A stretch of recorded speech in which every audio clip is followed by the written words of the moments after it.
elevating the discussion while talking about the things that matter most. You're listening to Society and the State, Life, Liberty, and Your Pursuit of Happiness. Now, your hosts, Connor Boyack and Brian Hyde. Well, hey, everyone. Thanks for joining us on today's episode of Society and the State to talk about a founding father who maybe did not do the founding quite as well as the founding ought to have been done. We're talking about Alexander Hamilton, and so, of course, we had to have on Brion McClanahan, who is the author of a book about the gentleman named appropriately and succinctly, I might add, How Alexander Hamilton Screwed Up America. So there's your thesis for the episode. Brian, thanks for joining us. Thanks for having me. I appreciate it, Connor. So you've written a few books. This one's very interesting. It's a very bold statement, right? Especially in the wake of the play that has taken Broadway by storm, and the soundtrack is listened to by potentially millions. And so let's have you first start maybe by defending your thesis, because, you know, I'm a product of public school. They had us read the Federalist Papers. Of course, we never read the anti-Federalist Papers, right? And so Alexander Hamilton was this esteemed founding father who was one of the key minds behind passage of the Constitution. How dare you say that he screwed up America? So here's your chance, if you would. Please defend your thesis. Well, first and foremost, the reason why I wrote this book is because of the exact reason you said. You've got the musical, you've got all that. You walk into Barnes and Noble and you've got your Hamilton gift pack on the right, and there's your CD and your Chernow book and maybe your T-shirt. I don't even know what else you get in that thing, but to me, it was a huge turnoff because, look, Hamilton is too revered. Now, as far as my thesis, how could a guy like Hamilton screw up America? And you brought up the Federalist Essays. Well, it depends on which Hamilton you're talking about. Hamilton in 1787 wanted an elected king, and he said, look, we're going to get one eventually, so let's skip over all the heartache and just go right to the elected king. He wanted the states to be reduced to corporations, and I know with your work and what you do in Utah, it's very important to have state government. And, of course, he wanted a Senate elected for life. I mean, these were things that a monarchist would want. Now, Hamilton understood that that wasn't really going to fly at the Philadelphia Convention, but he proposed these things anyways. And then he went home when he realized he wasn't going to get anything out of this. He came back later, of course, but for a while he wasn't even present. So the Constitution is written, and then it's hammered out September 17, 1787. It goes to the states. It's signed, and now it goes to the states for ratification. Now, that Hamilton that was arguing for ratification was different from the Hamilton in Philadelphia in 1787. As he wrote the Federalist Essays, as he went to Poughkeepsie and started arguing for ratification, you have a Hamilton that sounds a lot different. He favors the states. You know, he writes in Federalist 32 and 33, the states are essential. Federalist 69, he talks about how the powers of the executive will be limited. So that sounds pretty good. I mean, this is people thinking, yeah, and he goes to the New York Ratifying Convention and says a lot of the same things. So when you look at that Hamilton, you think, well, that's a great Hamilton. If only Hamilton was not lying at that point, because once he becomes Secretary of the Treasury on September 11th, 1789, it's another very important September 11th date, he reverses everything he just said that the Constitution was not going to do. He gets into office, and of course now he comes up with this implied powers idea. He starts talking about strengthening the executive branch to a point where it's abusing its authority. And so which Hamilton are we talking about? That Hamilton, of course, is the same Hamilton in 1787. That's the Hamilton that screwed up America, not the one that you read in the Federalist Essays. The point of the book is that Hamilton was duplicitous. He lied all the time. He lied to get what he wanted. And then, of course, once in power, he thought of himself as a prime minister and he could do whatever he wanted. And so this is the problem with Hamilton. He is just not a character that's very trustworthy. And I often say Hamilton lied and the Constitution died. You know, we hear Bush lied and people died. Well, Hamilton lied and the Constitution died. So this is the problem with Hamilton and all the Hamilton worship. You have to know which Hamilton you're talking about. Brian, do you think that anyone back then knew? Right, it's very easy to look back historically and point out differences and the discrepancies and even the deceit, as you allege. Did anyone at the time know, or were they just, taking this guy at his word, and then they kind of fell for the, stereotypical duplicitous politician? Absolutely, they do. In fact, in New York, in the New York Ratifying Convention, one of the other delegates there was named John Lansing. And John Lansing was present in Philadelphia when Hamilton made this speech in June of 1787. And when Hamilton started talking about how all the states are important and the presidency is going to be limited, Lansing said, well, wait a second, Hamilton. That's not what you said in June of 1787, just 1 year ago, because this was June 1788. That's not what you said. You said that you wanted the states reduced to corporations. You said you wanted a president, an elected monarchy. And Hamilton said, no, I never said that. He said, yes, you did. Hey, Yates has taken notes. Let's get Robert Yates's notes. He'll bring them out and we'll read them and then we'll see exactly what you said. So they do. They actually produce the notes. Yeah. Snopes didn't exist back then, right? Right. There was no Snopes. Yeah. So Yates brings out his notes. And now when you read the actual documents in the how this was written down, the secretary in New York ratifying convention didn't write down what happened at that point. We do have some fragmentary evidence that says the two men almost fought a duel at that point, Lansing and Hamilton, because Lansing's calling Hamilton a liar. Now, John Lansing was an aristocrat's aristocrat. This guy didn't really need anything. He had a lot of money. He was very influential. So he's just calling out Hamilton because Hamilton is this upstart guy that lies, and Lansing knows it, and he wants people to be aware of this. And, of course, Lansing was against the Constitution. He didn't think it was a very good document, and he's one of these quote-unquote anti-federalists. But, Hamilton was called to the carpet, and unfortunately, Lansing didn't push it far enough. I think if he had, he backed down right at the end and said, okay, I'm not going to fight this anymore. I think I've proven my point. Hamilton doesn't believe in the states. They're going to be reduced to corporations. And fast forward to 2017, that's exactly what's happened. And this is what Hamilton wanted from the beginning. So is it safe to say that the anti-federalists were right? They weren't just Chicken Little crying that the sky was falling? Absolutely. It's funny you say that. When you look at Joseph Story, who's also in the book, the second half of the book focuses on John Marshall and Joseph Story and Hugo Black. And when you look at how Joseph Story talked about the Constitution, you bring up the anti-federalists, in his 3-volume commentaries on the Constitution, he actually uses the anti-federalists to prove that what the founders really wanted was a strong central government. So he says the anti-federalists were warning against this strong central authority. Yeah, because that's what we wanted from the beginning. It's the most convoluted argument you'd ever come up with. But yes, the antis were 100% right. And of course, in my Founding Fathers Guide to the Constitution, I point out that they're not really the anti-federalists. They're the real federalists. What they wanted was a federal government where the central authority only had limited powers. The people like Hamilton and James Wilson and even James Madison at the time, they're nationalists. What they really want is a national government, top-down, central authority makes all the decisions, and they didn't really care about the states too much because they thought they were problematic. So, Brian, talk to me about the effect of this, right? Because coming out of school, as I mentioned, I'm a product of public school. We were taught a very, I think, simplistic, summary view of the Founding Fathers and the Constitution and American history. As an author who has been trying to educate the public on these ideas, what do you think the modern relevance is of this? So it's one thing to tell people historically the mistakes that Alexander, or perhaps not mistakes, but the deceptions that Alexander Hamilton was doing and the consequence and the intent. What's the relevance for a modern reader in 2017 to reading your book? Well, sure. I mean, that's actually a very good question. And the concluding chapter of the book is entitled Think Locally, Act Locally. So I point to what you do there in Utah. You've got your Libertas Institute, and you work within the Utah legislature to try to affect change at the state level. You're not really concerned about what they're doing, what the yokels are doing in Washington, D.C., because it really doesn't matter to you at the end of the day. Certainly, you're concerned if they're passing legislation that's unconstitutional. But on the other hand, you're saying, all right, all that legislation is unconstitutional. What can we do here in Utah about it? So at the end of the day, the main point, the main thrust I want people to get out of this book is that federalism is the answer.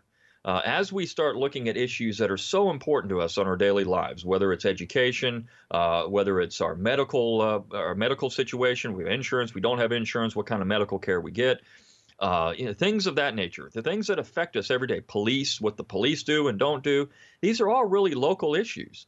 And unfortunately, every time we get to an election cycle in 2016 or 2018 coming up, you're going to have people go to these quote-unquote town hall meetings, which aren't really that, and they're going to see their senator, their U.S. senator, or their U.S. congressman. They're going to say, Congressman so-and-so, what are you going to do about education in the state of Utah? And they shouldn't be asking that question at all. They should be asking it to the people sitting in the Utah legislature who really deal with these issues. But unfortunately, we've been so conditioned to think that the central government does everything. But that's the lie that people have been told. In fact, I call it the nationalist myth of American history. It really is a myth. Nationalism is the thing that's upset the apple cart over and over again. If we had the Constitution the way it was ratified in 1788, we wouldn't have any of these problems now. The judiciary wouldn't be out of control. The executive branch wouldn't be out of control. The Congress would be so limited in scope, it would deal with commerce and defense, and that's it. And all these other issues would be dealt with at the state and local level where they really belong. And so the takeaway is, forget about Hamilton and the nationalists. Let's focus on the real Republicans, the real Federalists, people like John Taylor of Caroline and Abel Upshur and St. George Tucker and Jefferson and Madison, some of the people that were talking about federalism. Let's focus on these people because they're the ones that had the real American vision, the real originalist vision. If we have that, we can actually return power where it belongs, and that's back to the people. Brian, it seems like a lot of the mischief that this nationalist government is able to get away with has to do with the banking system. Let's talk about Hamilton and the Bank of the United States. Did it pave the way for further mischief down the road? Absolutely. I mean, I think that it's not necessarily the bank itself, even though we can talk about central banking all day, but it's the way the bank was sold to the states, right? So Hamilton issues his report on the public credit where he starts talking about we need a central banking system. We need a Bank of the United States. Now, interestingly enough, we had already had a central banking system under the Articles of Confederation. It was called the Bank of North America. Now, that thing was sold, again, unconstitutionally, but the Articles of Confederation, it didn't allow for this thing to be created, but there was we're in the midst of a war and there was some wiggle room there, and it's like, okay, we need to have this thing. So we get to the Philadelphia Convention, and there was some discussion about a Bank of the United States. Do we need a central banking system? And in fact, the bank was explicitly rejected. This was brought up by the Pennsylvania delegation. They said, okay, let's put a power into charter a corporation. Rejected. And they said, okay, well, maybe we can do it under the General Welfare Clause. Rejected. You can go right to the documents, right to the notes that were taken at the convention. Several of them mention this, and all these things are rejected. So when Hamilton goes and writes his report on the public credit, and he says, okay, I need a bank, and here's how we're going to get it. It's an implied power, because Jefferson immediately calls him out. He says, you can't do that. This is unconstitutional. Hamilton knew it. Madison knew it. Everyone knew it. This thing had been rejected in Philadelphia. And so Jefferson writes his very terse reply, which is about 2,000 words, not very long, saying that the bank is unconstitutional. It's not a power that's delegated to the government.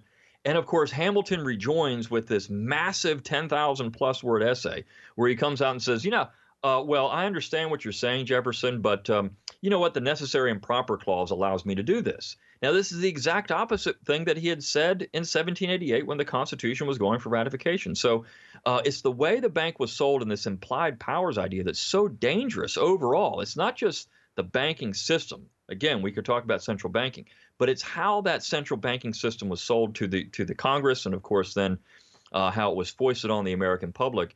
And we've got a monster of a central banking system today because of Alexander Hamilton. There's without a doubt, and plus massive other amounts of unconstitutional legislation because of that implied powers idea. So a lot of the reason why those types of laws and powers are being implemented and passed and operated in our day is, I think, because of the precedents that are being relied upon in the past. And in a recent Lou Rockwell article that you wrote about this issue, you talk about a few of these ideas. You talk about the nationalist myth, you talk about the banking, and then I can almost sense the frustration coming through your fingertips when you type this brief sentence that I want you to expound upon.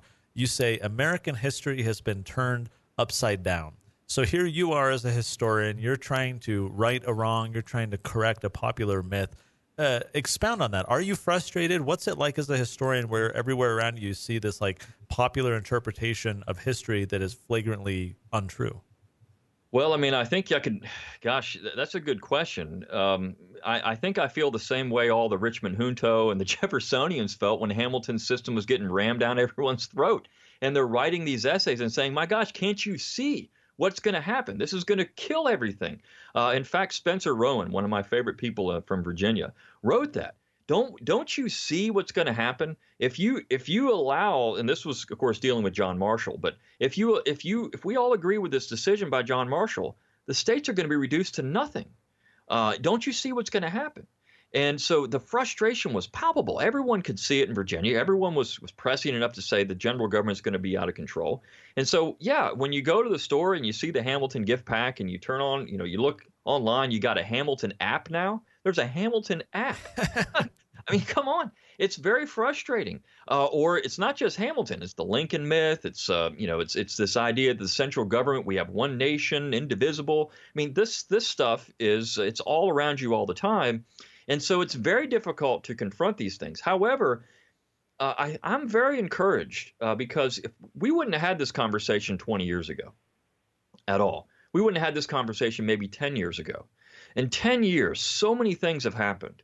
You've got so many different organizations now that are really pushing for real federalism. You have candidates now that are trying to get elected. More and more candidates who are saying, you know what, we need to put a brakes, put the brakes on the central government. And we need to rein in the central government. We need to use the states to do it. Nobody was talking about the Virginia and Kentucky resolutions, 10 years ago, 20 years ago. Mm-hmm. I remember I went to a friend's house when I was in graduate school. Here I am, like a 22-year-old graduate student, and I was with Clyde Wilson, who was my advisor. We went over to a guy's house, and we were talking about some of these issues. And I said, well, I mean, this was 1998, and I said, what we need to do, I guess I was 24 then. So I was still young. What we need to do is we need to think about nullification. And the other guy said, that's the dumbest idea I've ever heard.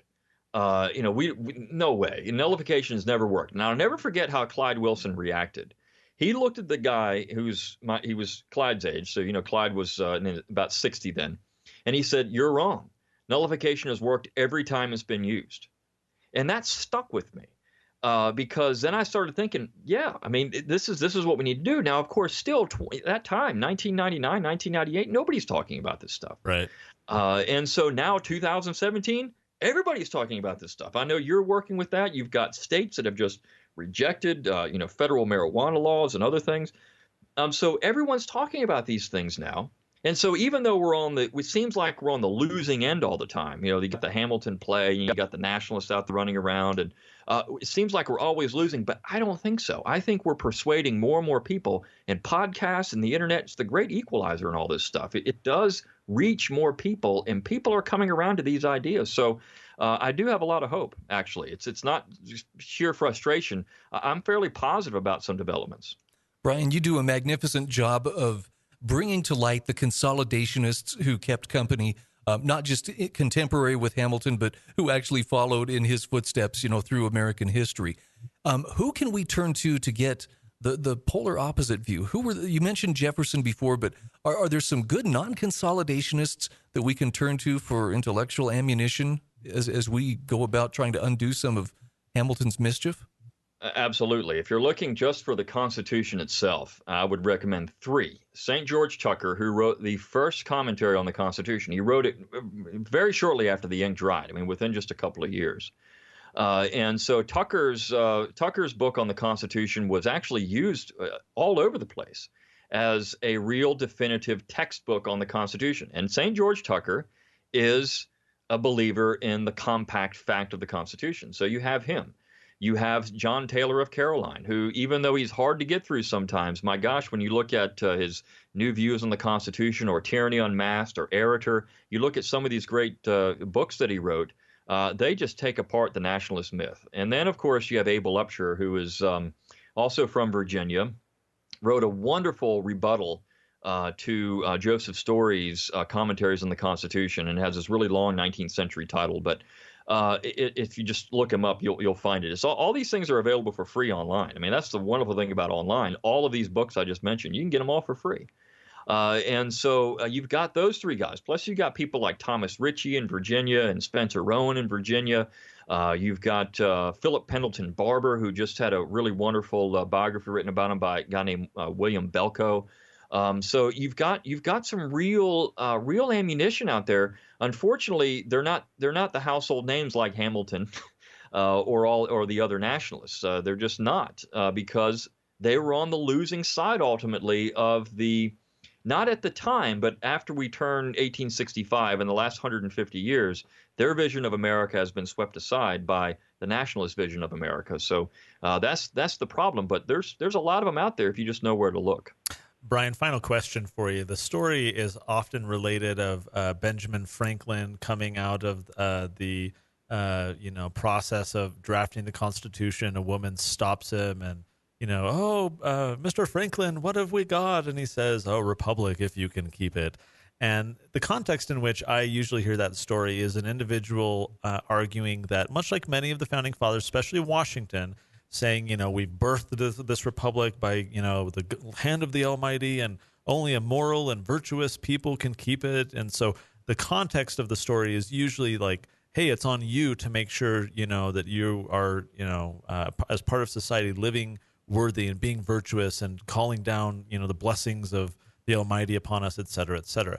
But it seems to me, and this is what I'd like your response on, that notwithstanding the need for having a moral and virtuous people, which I think is a valid but separate argument, it sounds like notwithstanding that, what you're saying is that, while the participants and the people and the citizens need to have this ethic, this virtue, here we have a guy running around behind the scenes changing the systemic nature of what's happening, that even if we had a moral and virtuous people in general, the levers of power and the acquisitions or the irrigations of power are happening. Even if the people were moral and virtuous, you got Hamilton and other guys, mucking with the code behind the scenes. Am I wrong in suggesting that you're taking us down a path where the concern is really that Hamilton was doing this stuff to the very makeup and power of government, and that this whole moral and virtuous argument is almost like inconsequential if you got a guy changing the systemic nature of the government itself? Short answer, absolutely. And actually, John C. Calhoun pointed this out. Calhoun is often vilified because of his views on slavery, but my position on that, well, then you're going to have to eliminate a whole swath of people throughout Western civilization. But when you look at Calhoun's disquisition on government, he actually makes that point. He says, look, the problem that we're going to run into is that we're always going to have two parties clamoring for the levers of power. And Hamilton is the guy that actually created that. I mean, he made that, he greased the wheels, so to speak, when he was Secretary of Treasury. So if you have this central authority that has all this power that Hamilton helped create, it doesn't really matter what kind of people you have, because they're all going to clamor for power. And once they get it, they're not going to care about the Constitution, because they've been abused while they're out of power. And they want to make sure they're going to get what they want when they're in power. And so you've got the other side saying, what about the Constitution? What about the Constitution when they're out of power? But get them in power and they're going to forget all about it. Doesn't that sound familiar? It's exactly what we have every single time we have an election come up. And we're going to put Joe Smith in there because Joe Smith promised me on the campaign trail he's going to be a strict constructionist. Gets into office and Joe Smith forgets all about strict construction. He doesn't care anymore because he's in power. And then it's very hard to dislodge that guy. And then you got the other people that are now out of power, and they're complaining about the Constitution when they didn't care about it when they're in power. So the real issue in that is that Hamilton actually said in a dinner party one time with Jefferson and Adams, they were talking about constitutions. And Adams brought up, he said, the British Constitution is nearly perfect. If it just wasn't for all that corruption in it, it would just be the best Constitution ever written. Of course, it's not a written document. It's an unwritten document, but it would be the best thing that man has ever made. And Hamilton, straight-faced, said, no, you've got it all wrong. It's the corruption that makes it great. It's the corruption that makes that thing work. So here's a guy that believes in corruption. His favorite politician of all time was Julius Caesar. Wow. Now, this is the guy that's, as you say, he's messing with the code behind the scenes. So it doesn't matter who you send up there. You could send the most virtuous, moral person to Congress, and they're going to have so little impact, it's not even worth it. What we really need to do, and I think you've gotten it in Utah, we need to be focusing on the local, because 5 people making noise in a local community is actually quite a few people. And if you had 200 people and you went to your local courthouse and you stood on the courthouse and said, this is what we want, that's going to be a lot more important than 200 people going to Washington, D.C. and standing on the courthouse, standing at the Capitol building and saying, this is what we want. Nobody's going to care in Washington, D.C., but they're going to care in Utah. If you had 1,000 people in Utah go to your capital there, state capital, and say, this is what we want, they're going to care. 1,000 people in D.C. is just a bunch of gnats. It doesn't matter. So, the whole point in all this, and Franklin said a republic, we have to understand what kind of republic. It wasn't just a singular republic. It was a federal republic. And so this federation of states matters. We need to start focusing on that and thinking about that. These states matter. These, and they're not just borders. I mean, these are things that they have people, they're organic, they're organisms. These are important things politically. And so if we can get back to that, to thinking the states actually matter, we're beyond the point now. And the argument is always, well, yeah, but we get that. We're going to go back to the days of slavery and segregation. We're beyond that. I think that any thinking person would think, we're not going back to those things, right? That's gone and that's good. We're over that. Let's talk about some real issues now. Okay, you made your emotional argument there. Now let's get into the real nuts and bolts in what we're doing. Let's get rid of emotivism and talk about logic. And I think that a lot more people are starting to respond to that. The segregation ended a long time ago. Let's not talk about that anymore. The states still have value, and let's talk about that value they can provide.